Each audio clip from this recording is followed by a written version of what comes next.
no, come on. All right, I wanted to do an update video for Miss Edie. She's gotten so much better about yelling at me. I'm only assuming that there will probably be some vocalizations during this video as I am talking but not actually giving her attention, so bear with me. So similar to the first video I sent, I just kind of wanted to go over our first steps with her, which she pretty much started a lot of with Deanna in the puppy camp. Marker in position. I really like to put a bigger focus on that initially, especially with younger dogs, to help build engagement and build reinforcement history so that our dogs want to do stuff with us. And it kind of helps in a positive way, like establish a little bit of rules and clarity without the use of pressure, which will be added on later to build reliability. So a marker is going to be basically a reward word. It is letting her know right when she does the thing that I'm looking for.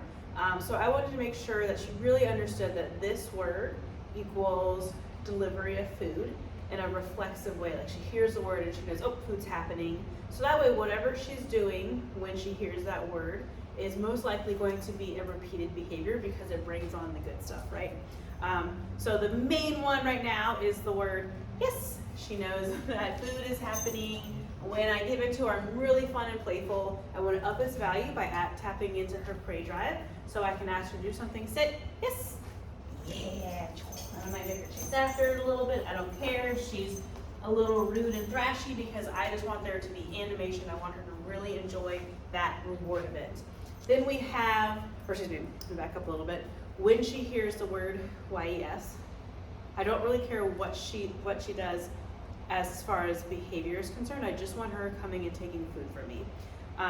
So I use that one a lot in the beginning to build engagement. So I might mark and reward yes, eye contact. I use it to shape new behaviors when I don't expect her to understand the concept of remaining in behavior. I don't want to squash enthusiasm too soon. I want to be able to get a bunch of reps in. So she shows me a behavior, yes, I can pay her. We can go right back to that. Yes, right, yes, right back into that. Sorry, I tried to mark and say the words at the same time. I can counter condition. So let's say she sees a dog, she looks at it, yes, and I can pay her for that. Little things like that where I just want a bunch of reps and a bunch of excitement. Then we have duration. So that is going to be ask her to sit. Good, when her little butt hits the ground, as far as the sit is concerned. Good, I'm going to pay her in behavior. I'm going to bring food to her. Good. And then, okay, means that the behavior is done.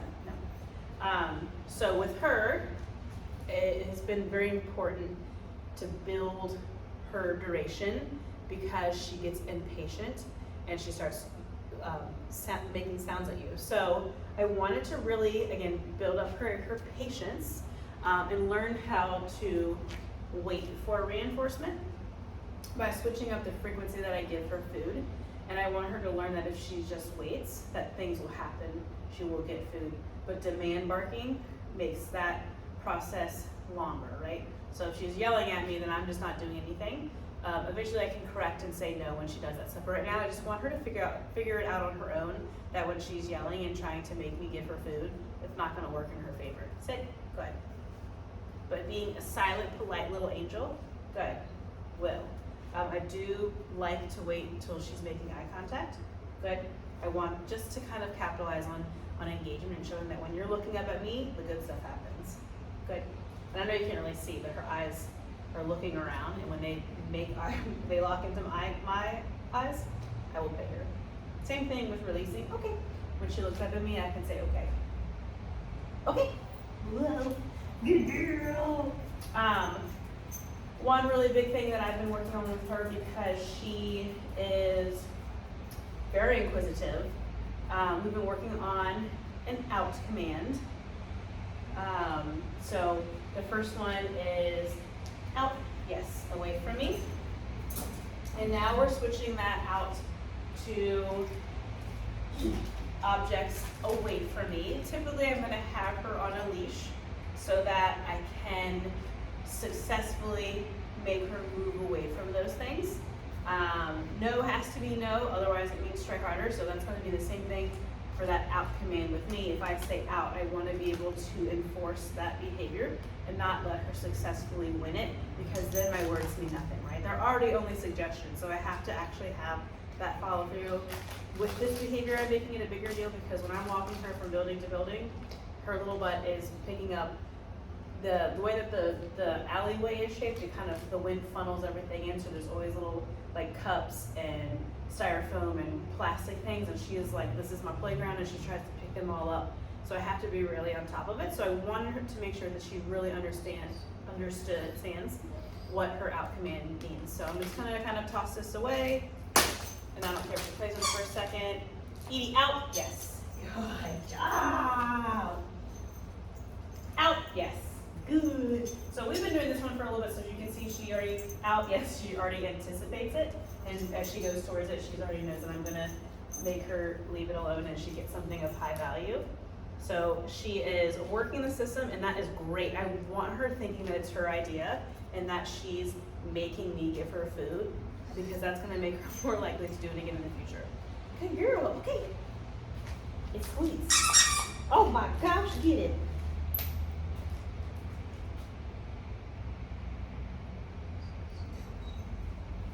Out, yes. Good job. We'll work with food too, so maybe like lower value kibble. Out her way. I don't really necessarily want to play with her actual meals. I just want her to be able to eat, and I don't want to create too much conflict with that. But I'll do like random little kibble things here and there, outing her away from that. I tried it the other day, but it definitely wasn't quite as easy as it is with this. So that'll just be something that we continue to work on. The later part of this week has definitely been incorporating a response to leash pressure, so that we can put rules within behavior, right? So within that duration, I want her to understand that food happens if she waits, but then I also want her to understand the concept of, even if she's not motivated by me, I still need her to do these things. So balance, right? Edie, out. Yes, good girl. So if I tell her, sit, good, I'm implying that I want her to keep doing it. And I go, nope, sit, good. So right there, she's like, oh, the toy's over there, I'm gonna leave and come out of this behavior. That leash, guiding her back into behavior, good, is the rule that I need. So I want to enforce that she sit, that she remains in that sit until she hears, okay, there you go, sit, good. So she's learning how to wait for my reinforcement. I'm neutralizing her to my movements. Things are happening, and I want her to really just remain in that sit, good, until I release her out of it.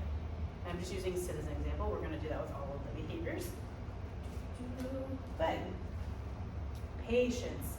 She doesn't have any of it. She's very impulsive. Good. I'm gonna return to her. Okay. Yeah, super girl. Yeah. Place. I'm gonna go back to my friend. Good. Same thing. Nope. Rules. Leash pressure. Good. Place. Good. Yeah, good girl. Okay. So again, like leash pressure, I really want her to understand what leash pressure is asking and how to make it go away through compliance.